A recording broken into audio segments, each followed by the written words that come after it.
race starts really early. To get there on time is, a 1:30 departure, 2 meeting, and everybody's off to their pits, and that's when all the chaos begins. Is actually in race day. Morning time for the Billy is the worst time because I'm angry and just pissed off constantly for no reason. My wife and I tried to get some sleep, and we both kind of just basically tossed and turned and just were really faking sleep that whole night, because I think she was just as excited, because I think she knew what this opportunity meant to me. So we got up in that morning, and basically it was kind of, you're just full of energy. You know that the quad and the trucks are loaded outside, you're ready to go. Are you ready? Because we are. I mean, I went to bed last night and it was just visualizing everything, and I haven't done that in a long, long time. I can see the rocks on the ground and the dust, the whoops and the rain ruts, and I'm ready. The bike's good. The team knows what they got to do. I know what I got to do. So it's essentially, once we take off, it's out of our hands from that point. We prepped the best machine we could, got the best tires on it we could get. We'll just hope for the best. We're about 18 miles from destination. It's 3:30 in the morning when we get there. It's still pitch black, and we unload. You get ready, and you got a couple hours and checking pressures and the tires, and different place, different people. Yep. Different dirt. Different motor. Different quad. Different tires. Yep. Different color scheme. Different temperature. Different state. Different altitude. Different shave. Different shave.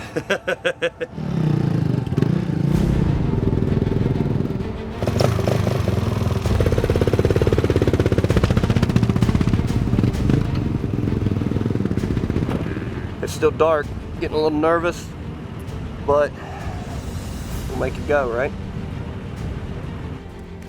The heart is pumping, I mean pumping. It was the craziest stuff I've ever seen in my life. The first machine took off at 5:45 in the morning, and we didn't take off till roughly 6:02, I think, 6:01. So it was every minute a rider took off. That literally felt like an eternity for me. I remember him coming up to me before he dropped the flag. I remember coming up to me and he said, "Thank you, good luck, and we'll see you at the finish." And I remember shaking his hand and waiting for that clock to count down and that light to go green. And mind you, this is the longest race in America, and that was mile marker 0. When it took off, I didn't think about nothing. It was just me and the machine, wide open in the desert, as fast as that thing would run.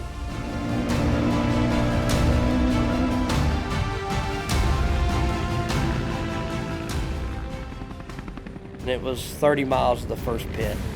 I remember that first guy I passed. I remember catching him, and I remember he looked back at me. We made eye contact, and when he looked back at me, he looked forward, and he throttled that thing and peppered me with gravel and rock.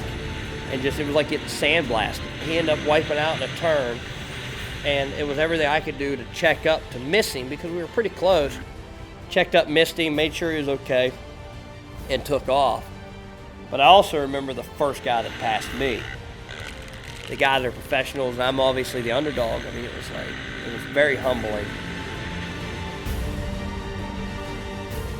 Coming to the first pit, it's 30 miles in, and I remember seeing Kenny looking him straight in the face. He goes, "How you doing?" And I said, "We're doing all right, but man, these guys are fast." He said, "Suck it up." Pulled the IMS jug out of that quick fill tank. Off I went, and it was another 40 miles to the next pit. Pit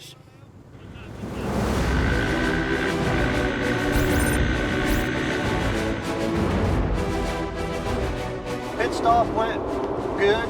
I'm satisfied with everything. We had a little hiccup there with apparently bumping the channel and changing radio channel on the quad.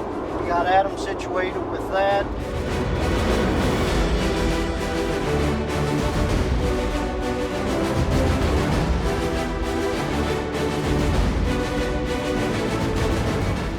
everybody thinks about the desert being dry, desolate, spiders, no water, cacti, tumbleweeds.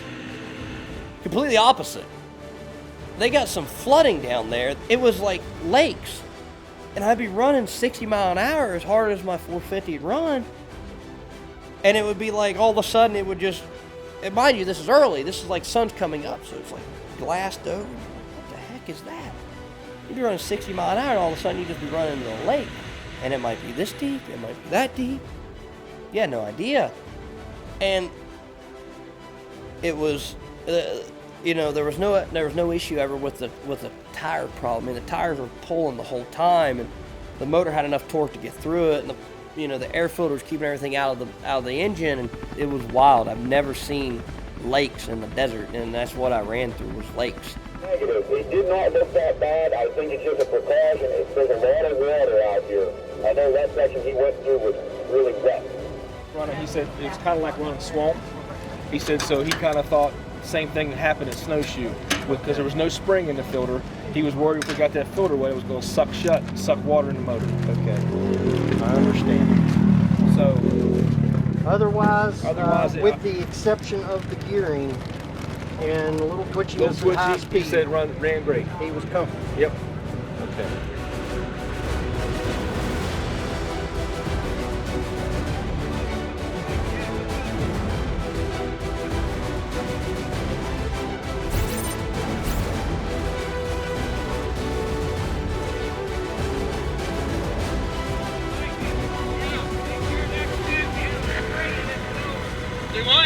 Make sure next pit we have a spring in the filter. Yeah, this one don't have it.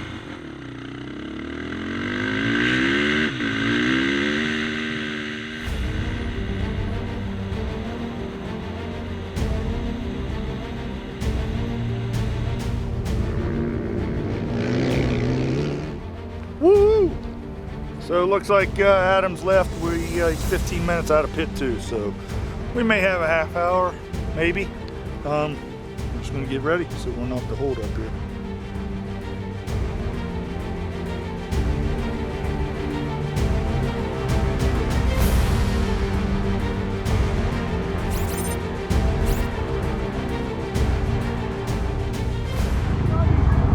We changing the filter? I would. I run about 10 miles of water. No shit. Can we not do it? Tell me. Yeah, we should change it. Would you change it? Yeah, 'cause this one don't have a cage in it. If we get that clogged up, it ain't gonna. I'm coming for you, buddy. You keep me dusty. I remember handing the machine off and I handed it to Billy. And I remember handing it to him. When I did, I was like, Billy, this is no joke, man. I said, these guys, I mean, this is the too legit to quit kind of stuff. These guys were no joke.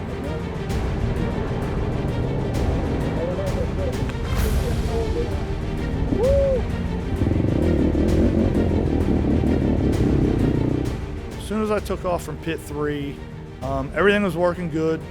We're still doing good.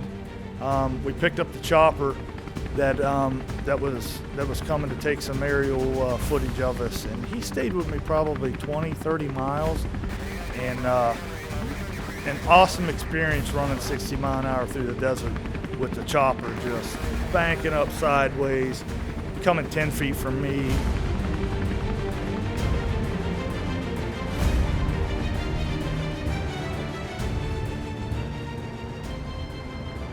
On that first leg, full tank range was at 81 miles.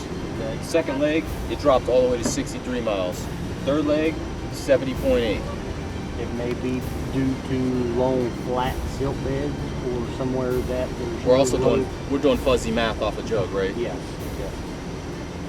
And D didn't sound too confident either. I like that number a lot better than the last number we got. We were still trying to struggle with if we could make it 60 miles. We were pretty confident we could. And by the time we reached there, we didn't take no extra fuel. I remember I was kind of cruising like 65, 67 miles an hour, and it was like a 3-foot ravine, maybe even a little deeper and maybe 2 foot wide. And I hit that at mid 60s, and it actually knocked our radio loose from the front end. So I was trying to get radio comms back to let them know, hey, that we got a radio bouncing around in the front. Obviously, we're not going to stop unless it's something that we're not going to be able to get to the pit with. It's an eye-opener to how dangerous it is out there racing for everybody, the whole entire crew, whether you're pitting or racing. I was at pit 5, and my wife was there, Jenny Harrelson and Mike Daughtry, and we're all there, and I'm waiting for Justin to get in, and I'm getting nervous now. We just got an update on the Billy Goat. He just rolled through 4. We're expecting him in the next 20 to 25 minutes. Bike's running good still. Getting pumped now. Man, this is my time now. Like, this is put up or shut up, and Justin come in, and the radio was dangling off the bike. So my only form of communication was broken.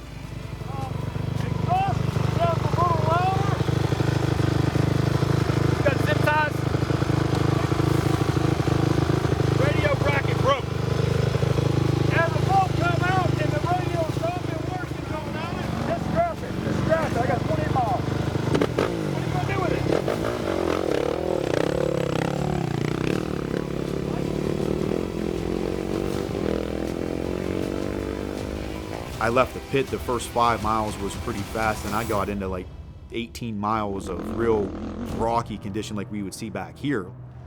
We just need to do something with the gearing to get it to get up to speed a little faster. We're running into some problems, but I think that's probably pretty normal for this type of racing. So best thing is we got a bunch of people here ready to roll whenever Joe comes in. Everybody's got a job, and we're going to try to get the bike a little faster for the rest of the race. Come into 6, and they wanted to do a sprocket change, because luckily enough we had a parts bike in the van, so we just brought parts up there. We put a stock gear on the front sprocket. It's gonna be good. Done, right? Motor's done. It's chain tight, everything good. Yeah, he just did it. Shock's done. Adam, he ain't lube on the chain.